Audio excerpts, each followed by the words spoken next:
औज़ुबिल्लाहि मिनश्शैतानिर्रजीम बिस्मिल्लाहिर्रहमानिर्रहीम। अस्सलाम वालेकुम प्यारे बच्चों। तमाम बच्चे कदम बढ़ाओ उर्दू की 10वीं किताब का सफ़ा नंबर 14 खोल लें। आज हम पढ़ेंगे उर्दू की 10वीं किताब का सफ़ा नंबर 14 का टॉपिक मेरा बस्ता के बारे में। सबसे पहले वालिदैन इस सफ़े को डेट अप कर लें। तारीख़ है 6 जुलाई 2020। मज़मून है उर्दू। दिन है पीर। मेरे बस्ते से रिलेटेड सरगर्मी है जमात में इस्तेमाल होने वाली अशिया के स्टिकर लगाकर अपना बस्ता तैयार कीजिए। तो जी बच्चों, यहाँ पर आपको स्टिकर दिया हुआ होगा, उनके ऊपर मुख्तलिफ़ अशिया बनी हुई हैं।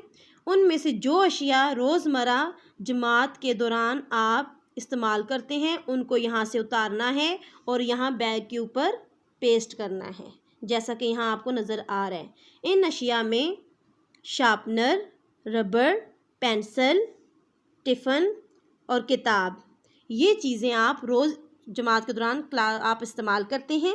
इनको आपने यहाँ से स्टिकर में से निकालना है और यहाँ पर इस तरह से पेस्ट कर देना है। ये आज की आपकी सरगर्मी है जो कि आपने ख़ुद अपने हाथों से करनी है और वालिदैन सिर्फ आपकी रहनुमाई करेंगे।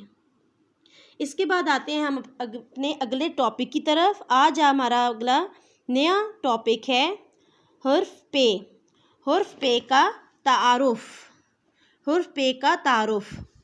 हर्फ पे ये है आपकी पे की पूरी शक्ल और ये है पे की आधी शक्ल। पे की पूरी शक्ल को हम पढ़ेंगे पे और आधी शक्ल को पढ़ेंगे पा। इसी आवाज़ पा के साथ आज हम मुख्तलिफ अल्फाज सीखेंगे। आइए पढ़ते हैं।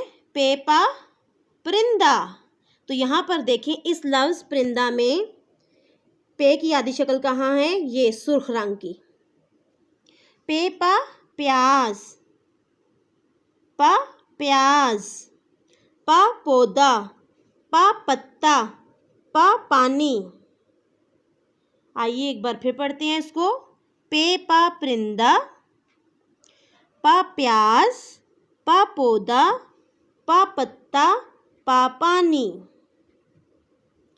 देखिए अमली किताब के सफ़ा नंबर 10, 11 और 12 पर, वहाँ आपने यही हर्फ पे, इसकी पूरी शक्ल और आधी शक्ल आपने सफाई के साथ लिखनी है और ये मैं कल आपका काम चेक करूँगी।